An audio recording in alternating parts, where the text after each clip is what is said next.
Alors, on reprend Bezrat Hashem, là où on s'était arrêté la dernière fois dans le folio 9a. Alors, c'est pas parce que les Tikkuné Zohar, ils procèdent un peu, comme on l'a dit, par des fulgurances d'éléments en éléments, qu'il n'y a pas évidemment de cohérence et de sens interne. Nous, on était partis, si on remonte, enfin pas très loin, si on remonte depuis l'histoire des trigrammes, sur l'analyse du Shem Yud Kevav et du Shem Yud Kevav Ke.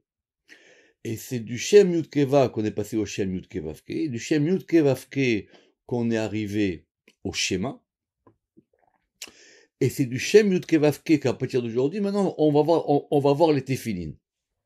Pourquoi? Je vais prendre un peu de temps pour expliquer. C'est vrai qu'on a 613 mitzvot, mais l'essentiel du Sod, c'est de comprendre comment est-ce que c'est lié. C'est quoi les choses qui vont lier les commandements les uns aux autres?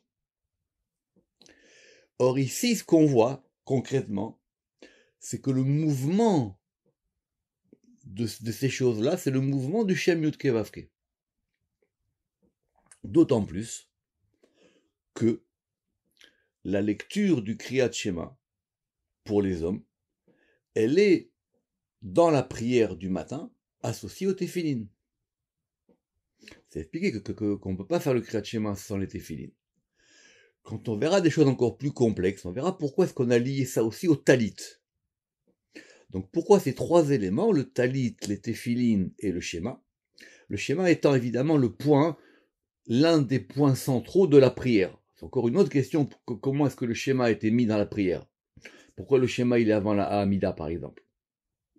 Mais si on veut maintenant comprendre que ces éléments-là, ils sont pas complètement éparpillés, et ils forment une suite, et ils forment un mouvement de tout, on va suivre les Tikkuné Zohar.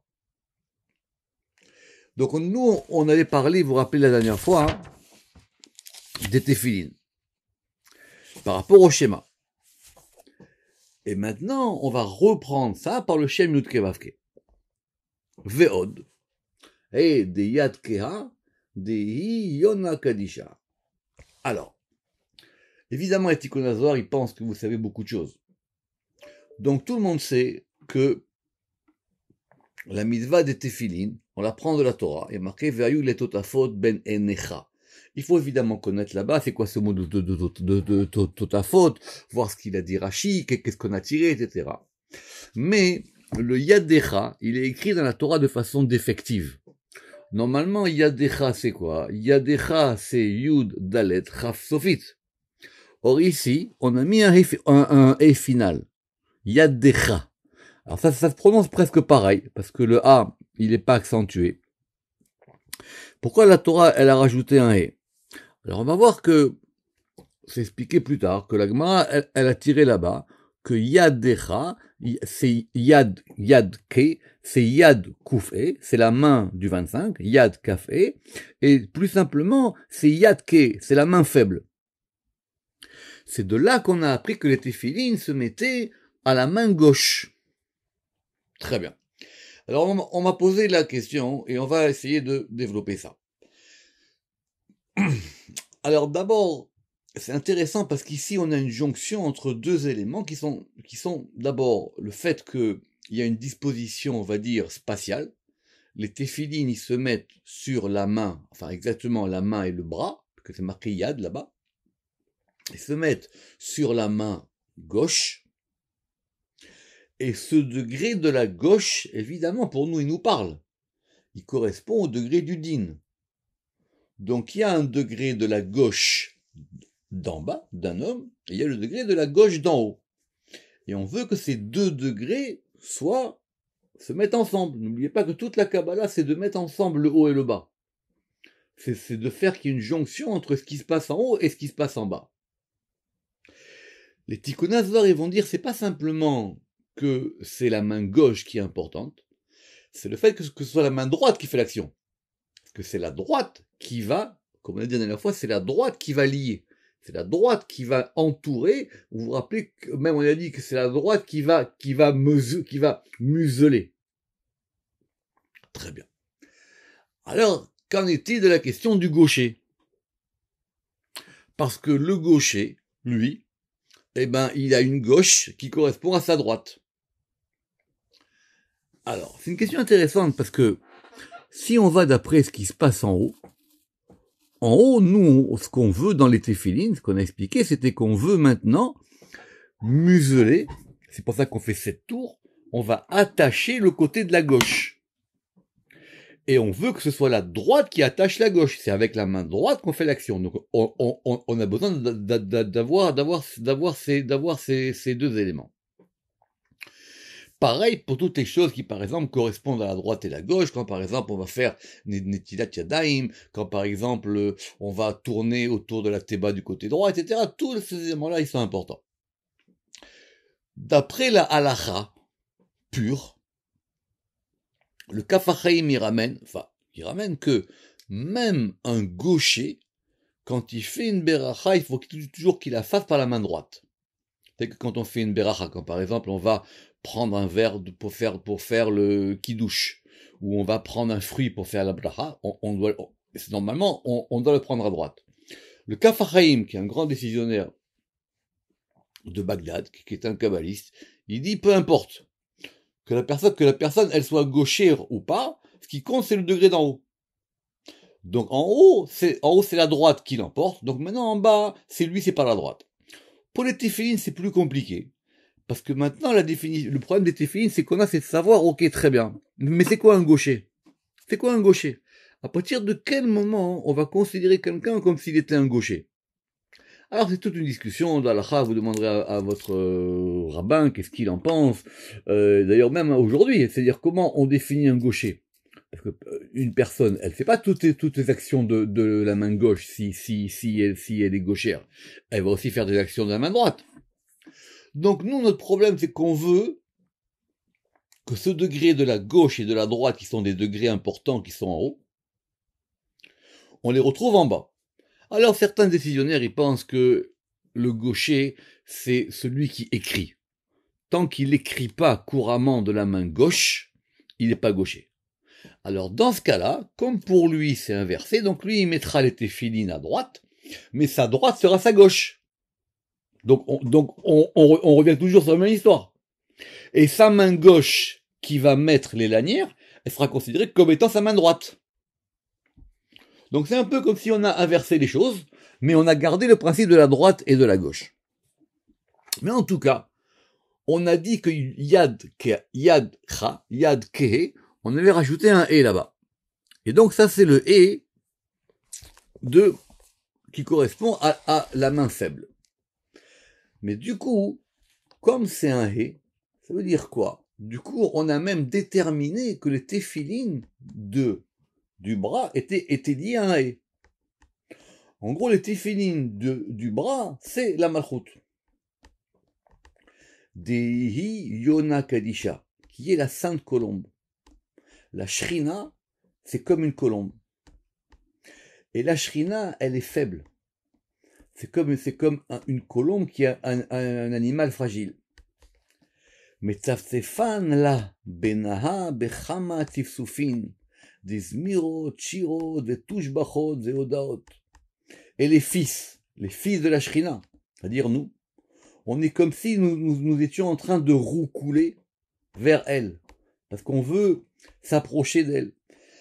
Et comment est-ce qu'on va roucouler? On va roucouler avec des chants, des cantiques, des louanges et des reconnaissances, bref, toute la prière, parce qu'on veut qu'elle vienne vers nous. On veut qu'elle vienne vers nous et on veut, nous, être en relation avec la Shrina. Notez que il y a une anecdote dans la Gemara de Shabbat, dans un passage très important. On va expliquer un peu ça, que la Gemara, elle relate là-bas des choses qui avaient été interdites par des puissances qui occupaient la terre d'Israël. Donc on a ramené l'histoire là-bas de la Brit Mila, etc. Et à un moment, on a ramené aussi l'histoire que, je pense que c'est les Romains, ils avaient interdit les tefilines. Or, les tefilines, vous savez qu'aujourd'hui, on les met que pendant qu'on prie, mais autrefois, et même aujourd'hui, il y a des gens qui les mettent en tout cas une bonne partie du temps. Et la Gemara, elle raconte là-bas des personnages qui, eux, n'ont pas voulu se plier à ces ordres romains, dont un fameux Elisha, qui avait les tefilines sur lui. Il avait les tefilines sur lui, et non seulement il avait sur lui, en plus il a dit, moi je marche dans la rue avec les tefilines, moi j'ai pas peur des Romains. Et donc c'est marqué là-bas dans la Gemara de Shabbat, il allait au marché, les Romains ils l'ont arrêté, et il a dit c'est quoi que tu as sur la tête? Il dit c'est rien, ce sont des colombes.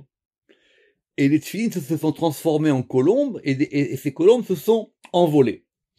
Les Tikkun Azor, ils comprennent d'ici que c'est une allusion au fait que les tefilines c'est la shrina, et que les tefilines correspondent à ce degré de la colombe. Rappelez-vous qu'on avait vu que la shrina, c'était ça le point de départ, la shrina était comparée à un oiseau. Vous vous rappelez l'histoire des oiseaux depuis le début. Donc, Anartinla legabeun. Donc maintenant, quand on veut faire descendre la shrina sur nous, et lorsqu'elle va descendre vers nous, Kashrin la birtsua, on va l'attacher avec une lanière. Alors c'est très intéressant cette notion que dans les téphilines, on doit attacher quelque chose. D'accord?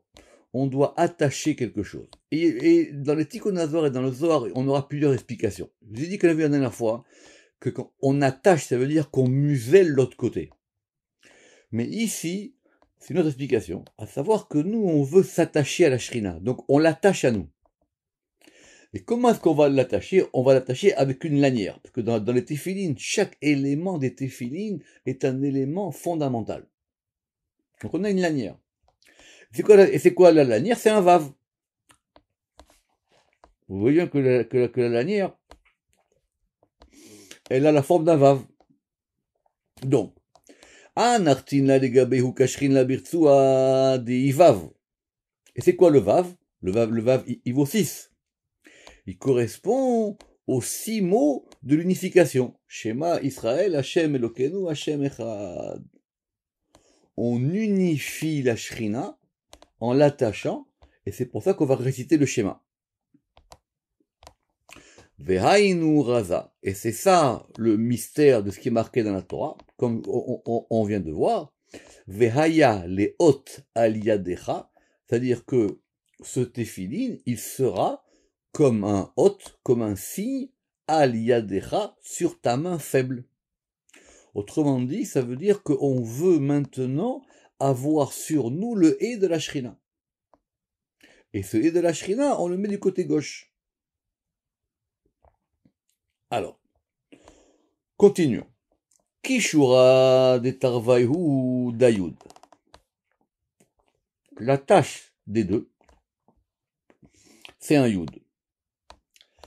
Alors, les téphilines, ils sont composés de 2 boîtiers. D'accord? Vous avez un boîtier de la main et un boîtier de la tête. On va rentrer dans les détails aujourd'hui des téphilines. Ce boîtier-là, et dans le boîtier est insérée la lanière. Cette lanière-là, on va poser, d'après ce qui est marqué dans la Torah, on pose le boîtier à côté du cœur. C'est l'une d'ailleurs des raisons pour qu'il faut que ce soit à gauche. Parce que si on revient à mon histoire du gaucher, s'il met les téphilines à droite, ça ne sera pas face au cœur. Très bien. Et maintenant, si vous avez remarqué, le nœud qui est fait pour attacher la lanière avec le boîtier, il a la forme d'un yud. Maintenant ici il dit que la tâche des deux, c'est-à-dire la tâche de la shrina avec la lanière qui est le vav, c'est un yud. Le yud qu'on veut unifier. Yud vedayichud. Ou beginda bekishura de tarvayu. Et c'est pour ça que maintenant, quand on va attacher les deux. Alors, ici les Tikkun Azor, ils vont très vite. Parce qu'on a bien compris qu'il y avait 2 tefilines. Il y a les tefilines du bras et les tefilines de la tête. Or, tant qu'on n'a pas fait les 2, et on va expliquer pourquoi, l'unification n'est pas complète. Donc, pour que cette unification, on va la commencer par le bras. Le bras, on va attacher la lanière. Après, on met la tête. Et après, on peut effectivement dire qu'on a mis des téphilines. Premier élément. On verra encore une fois que par exemple, si les téphilines du bras, ils correspondent à la malchoute, tout ce qui est marqué dans le Zohar de Chok Israël, tout ce qui est lié à la malchoute, ça se fait assis. Donc les téphilines du bras, on doit les mettre assis.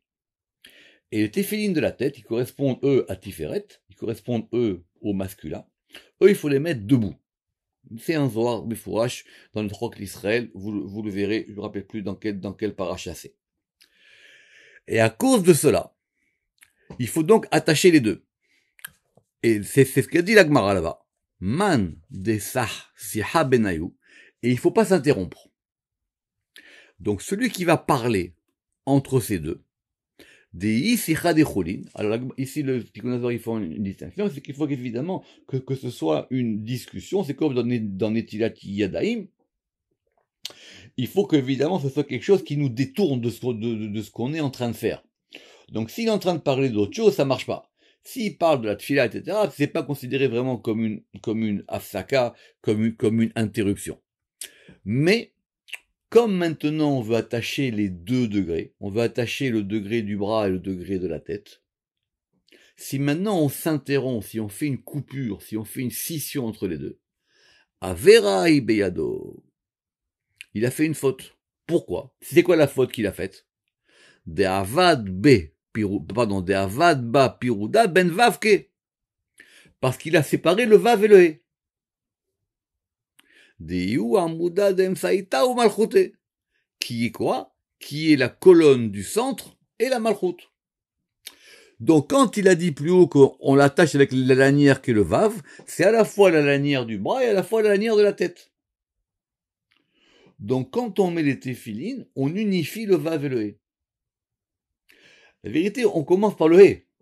On commence par le he, et après c'est le vav. Mais tant que les deux sont pas unis ensemble, c'est pas fait. Or, si maintenant quelqu'un il s'interrompt entre les deux, et il fait une séparation entre les deux, donc il a rien fait. C'est ça qu'il a dit qu'avera ou beyado. Alors, donc, on en vient maintenant aux téphilines de la tête. Téphilines des réchés. Les téphilines de la tête, ce sont les téphilines de Koucha Berechou. Ce sont les téphilines du Saint béni soit-il. Tout le monde connaît l'histoire que Moshe, il a dit, je veux voir ta face. Dieu, il a dit, tu peux pas voir ma face. Alors il a dit, tu verras mon dos. Et qu'est-ce qu'il a vu? Il a vu les téphilines. Alors la Gemara a dit là-bas, mais quoi? Dieu, il porte des téphilines? Il dit oui, Dieu, il porte des téphilines. Tikkun comprend ici que téphilines, que les téphilines, ils sont liés à Kouché Berechou. C'est-à-dire que les téphilines, ils sont liés à Tiferet. Mais c'est quoi ces téphilines de la tête? Les téphilines de la tête, ce sont les téphilines de Kouché Berechou. Et une autre question sur cette question, c'est que si on dit que Dieu est porte des téphilines, et est-ce que c'est les mêmes téphilines que nous? Ça c'est encore une autre question. Alors, téphilines des Recha, des Kouché Berechou, ou vav. Ça c'est un vav. Parce que Kouché Berechou, c'est la note 9, il est Tiferet et il est vav. He, il a, et ça correspond au et supérieur. Alors vous comprenez ici qu'on n'est plus du tout dans les sirotes. Parce que nous on pensait que c'était vavke. On nous dit maintenant que ces téphilines d'en haut, ils correspondent aussi au he. Alors c'est une grande question chez les commentateurs des Tikkun Azor. Et c'est pas facile, mais en gros, on va considérer comme ça. Que quand en fin de compte, le mouvement, il est du bas vers le haut. On met les téphilines du bras, c'est le he. On va attacher avec le vav pour arriver maintenant aux téphilines de la tête. Les téphilines de la tête, c'est les téphilines de Tiferet. Donc ça, c'est Kouché Berechou. Et ça permet d'arriver au Heila. Ça permet d'arriver à la mer supérieure, à Imaïla. Sur ça, le Harizal, il a une question. Le Harizal, il dit, mais si c'est comme ça, alors on devrait mettre le talit après les téphilines. Parce que si on veut que maintenant on arrive au degré de Imaïla, on veut arriver maintenant au degré qu'on est complètement recouvert par la mer. C'est pour ça d'ailleurs qu'il faut mettre le talit sur la tête. Alors pourquoi est-ce qu'on met pas le talit après le tefilin? Pourquoi est-ce qu'on met d'abord le talit et après le tefilin? Vous comprenez, c'est comme si on commence d'abord par l'extérieur et après on va à l'intérieur. Dans Shara Kavanot, le Rizal, il donne plusieurs explications. Mais en tout cas, on voit d'ici qu'effectivement, ce qu'on veut arriver, nous, c'est à ce degré de Imaïla. Et c'est quoi ce degré de Imaïla? Alors maintenant, c'est clair. C'est Ateret Tiferet. C'est la couronne de Tiferet. C'est-à-dire ce qui couronne Tiferet. c'est-à-dire la malchoute. C'est ce que dit le Ramak dans la note 10. Les téphilines de la tête, ils correspondent à Bina, qui est supérieur, mais qui va couronner Tiferet. En fin de compte, c'est 2 degrés.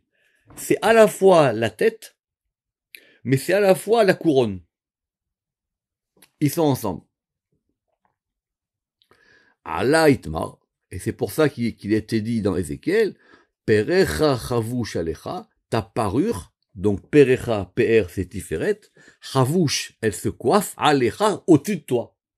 Donc au-dessus du PR, au-dessus de la parure, au-dessus c'est la bina. Ilin tefilin chebarosh, voilà ce que sont les téphilines de la tête. Ve'ayu raza he vav yud e. Et ça, c'est le mystère du tétragramme et vav yud e. C'est quoi ce tétragramme? Évidemment, vous avez compris que c'est un tétragramme avec les lettres dans un ordre différent. Où est-ce qu'on trouve ce tétragramme? On trouve ce tétragramme dans la Torah. Que, à propos des plaies d'Égypte, que Moshe, il a dit, Ine yad Hashem ovaya bemiknecha. Alors là-bas, d'après le pshat, il s'agit simplement du verbe être. Donc on dit, voilà, on dit là-bas, voici la main de Yudke Vavke, elle est bemiknecha dans ton bétail. C'est lors d'une des plaies. Simplement, vous avez bien noté que ce sont les mêmes lettres. La grande question, est-ce que le Shem Yudke Vavke c'est le verbe être ou pas? On ne rentre pas là-dedans, c'est une question de grands tourments chez les grammairiens. Mais les Tikkun Azor, ils vont expliquer que c'est l'une des permutations de ce nom qui a causé la plaie. Mais reprenons. Qu'est-ce qu'on a dans ce Ovaya? On a He, Yud, Vavke. Autrement dit, on a Yud et Vav qui sont entourés par 2 He. D'accord?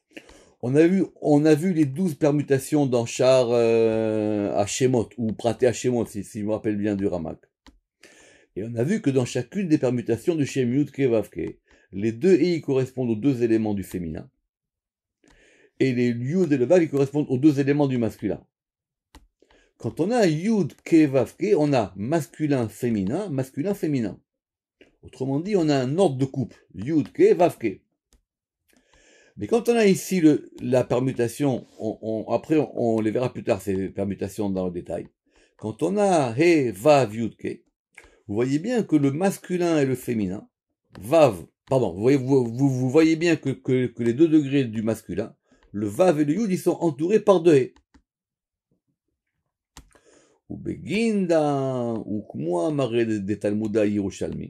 Et c'est pour ça qu'on établit les maîtres du Talmud de Jérusalem, Havayot Behemsa, les Havayot doivent être placés au milieu. Alors, c'est pour ça qu'il y a ces notes longues qu'on va prendre maintenant, la note 12 et la note 13. Première question, c'est que nous, on n'a trouvé aucune référence de ça dans le Talmud de Jérusalem. Très bien. Donc, est-ce que les Tikkun Azor, ils avaient une version du Talmud de Jérusalem que nous on n'a pas? Est-ce que, bon, des questions annexes. En tout cas, nous, on a tranché que ça veut dire, eux, ils avaient sûrement accès à des versions que nous, on n'a pas. Alors, c'est quoi cette notion de Havayot Behemsa? Alors, les permutations des tétragrammes qui commencent par la lettre E, on doit les placer au milieu. Je vais expliquer pourquoi. Les 4 lettres du tétragramme, Yud, Ke, Vav, Ke, elles correspondent aux 4 sections de la Torah qui sont écrites dans les téphilines. Alors, dans les téphilines, qu'est-ce qu'on écrit? On a un parchemin. Et dans ce parchemin, on va écrire 4 petites parachutes de la Torah. Ces 4 parachutes, elles sont à des endroits différents. Et on va les écrire les unes à la suite de l'autre, d'un seul bloc dans les téphilines du bras, et dans la tête dans 4 compartiments différents. Alors, le Yud, il correspond à la première section, Exode 13, 1, 10. Le E, Exode 13, 11, 16. le Vav à Dvarim 6, 4, 9 et le E à Dvarim 11, 13, 21. Maintenant, en fonction de la manière dont on va écrire ces parachiotes, on aura plusieurs paires de tefilin. C'est pour ça que certains portent plusieurs paires de tefilin. Parce que finalement, dans quel ordre on va le faire? Alors vous allez dire, on le fait dans l'ordre de Yud Kei Vav Kei, c'est le plus simple. C'est pas aussi simple que ça. Ce qui est sûr, c'est qu'on aura ou pas une différence entre l'ordre du bras et l'ordre de la tête. Donc, cela signifie donc qu'il faut placer les deux sections correspondant au E au milieu. Et donc, notre configuration à nous, qu'on a vu E Vav Yud Kei, elle indique la rigueur. Et oui, parce qu'il y a un E au début, il y a un E à la fin. Donc ça, c'est un Shem Yud Kei Vav Kei qui est plus fort, parce qu'en fin de compte, c'est le Yud, c'est le Vav et le Yud qui sont entourés par deux E. Maintenant, si on met les deux E au milieu, en plaçant les deux fonds des tétragrammes des E au milieu, ce qui va correspondre à Yud Kei Kei Vav, on va avoir un autre ordre. Mais qu'est-ce qu'on a quand on a Yud, He et Vav? On a les deux degrés du féminin, le He et le He, qui sont entourés par un Yud et par un Vav. D'accord? Et donc, on va avoir un autre ordre. En gros, c'est quoi? C'est la différence qu'il y a entre les téphilines de Rashi et les téphilines de Rabbeinu Tam. Les téphilines de Rashi, ils font l'ordre Yud Kei Vav Kei. Les téphilines de Rabbeinu Tam, ils correspondent à un autre ordre. On peut faire autant d'ordres de téphilines qu'on veut. Simplement, on a une tradition. Nous, on va d'après ce qu'on appelle l'opinion de Rashi, mais c'est pas Rashi qui l'a inventé. Parce qu'avant Rashi, les gens mettaient déjà les téphilines. Simplement, Rashi, il a dit que c'était comme ça qu'il fallait faire. Mais rien n'empêche de mettre d'autres paires de téphilines. C'est pour ça que ici, on apprend ici de ce soir, Havayot Be'emsa, c'est mieux si on met les Havayot au milieu. Parce que du coup, maintenant, on a des téphilines où l'ordre, où le nom divin, il est effectivement beaucoup plus miséricordieux. Alors que l'exemple qu'on a eu, nous, que quand on a He, Yud, He, Vav, Yud, alors oui, ça c'est un nom divin très dur qui a permis justement à avoir une des 10 plaies.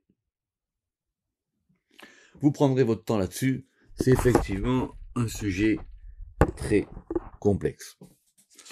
On va juste avancer un petit peu. Et on va maintenant parler de cette notion de yad. Le verset, il dit, d'accord, letota, d'accord, al yadecha. Nous, on a vu le yad du He. D'accord? Alors maintenant, qu'en est-il du yad de Yud Kei Vav Kei? Alors, yad Yud Kei Vav Kei mimina. C'est clair que si on a dit que c'était la main gauche, c'est le yad du He. C'est le yad du côté gauche, c'est le yad de la colombe. Mais le yad de Yud Kei Vav Kei, lui, il est à droite. Deit marba.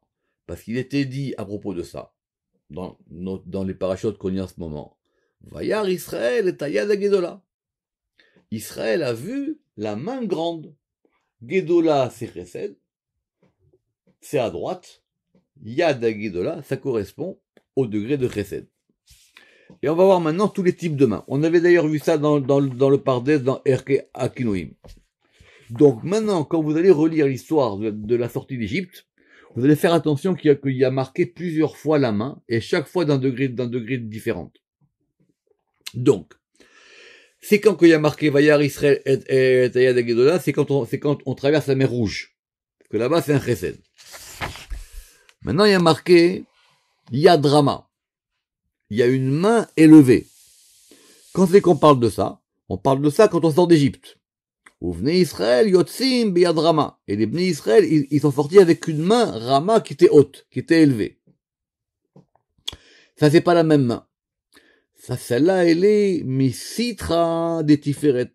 Elle est du côté de Tiferet, des Itmar, à propos duquel on a dit, Uvni Israël Yotzi Beadrama. Parce qu'en fait, compte, c'est lié à Israël. Donc, on a une main, on a commencé à la dire, on a la main droite. La main droite, elle correspond à Yad. On a dit Yad Hagedola. Et on a Yad Rama. En fin de compte, c'est quoi? C'est la troisième main. Parce que nous, on est près de la gauche. C'est la troisième main. Il y a un troisième degré. C'est le degré du centre. Yad Chazaka. Et la main forte, elle est du côté de Gvura. Elle est du côté de la force. Alors, simplement ici, on nous dit que Yad Chazaka, elle est Bemsaïta. Elle est au milieu. C'est-à-dire, Dei, Yad, on reprend le même verset. Yad Hashem, Avaya Beniknecha. Donc la main de Yudke Vavke, elle est dans ton bétail. Les me'eve rachme mikol sitra, afin de mettre les miséricordes de tous côtés. Dina kavush be'emsaïta, et effectivement de conquérir la rigueur au milieu. Bémet, c'est pas facile. Parce que si on dit que c'est la Gvura, on voit pas comment ici les Tikkun HaZohar, ils ont dit que c'était des rachamim de chaque côté.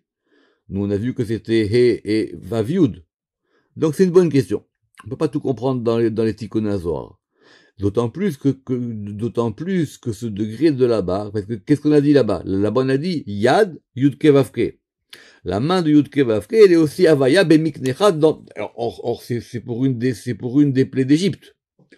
Bon, en général, on va dire que Yad Rama, elle est au milieu, que Yad Chazaka, elle est à gauche. Alors, on revient à Yad Rama. Yad Rama, elle, à la Itmar, Ve'aya Yudke Vavke le Melech al Kol Haaretz. Et Yudke Vavke, il sera un roi sur toute la terre. Simplement, qu'est-ce qui se passe dans le Ve'aya? Tout le monde a compris que le Ve'aya, évidemment, c'est aussi une permutation du Shem Yudke Vavke. Là-bas, ça commence par le Vav. Vav He Yudke. Donc, quand on dit Ve'aya Yudke Vavke le Melech al Kol Haaretz, et sera Yudke Vavke un roi sur toute la terre, on veut dire que la permutation de Vavke Yudke, elle va permettre maintenant d'élever le Shem Yudke Vavke. C'est ça qu'il faut comprendre. Et quand on dit après dans la suite, Ve'aya bayomahu yashem echad ushmo echad, quand on a dit que lui sera un et son nom sera un, il faut comprendre de quel nom on parle. En tout cas, on a trois mains. On a Yad, on a dit qu'on a Yad Hashem, on a dit qu'on a Yad Rama, on a dit qu'on a Yad Chazaka. Donc on a 3 fois 14. Utlat zimnin Yad inun membet. Et donc 3 fois 14, ça fait 42. 42, on le connaît, c'est le Shem Membet. Ça, on l'a déjà vu. Et on voit maintenant que le Shem Membet, on peut le faire d'une autre manière. Mais qu'est-ce qui est intéressant? Ça correspond au même bête askarot des tefilin des Yad ou tefilin des Recha. Il y a 42 mentions du Shem Yudke Vavke dans les tefilin de la tête et du bras. Le Shem Yudke Vavke, il est mentionné 21 fois dans les tefilin du bras et 21 fois dans les tefilin de la tête. Or, 42, c'est quoi? 42, c'est 2 fois 21. C'est quoi 21? C'est le Shem Ekeye. On reprendra la suite la prochaine fois. Baruch Adonai Le'olam. Amen ve Amen.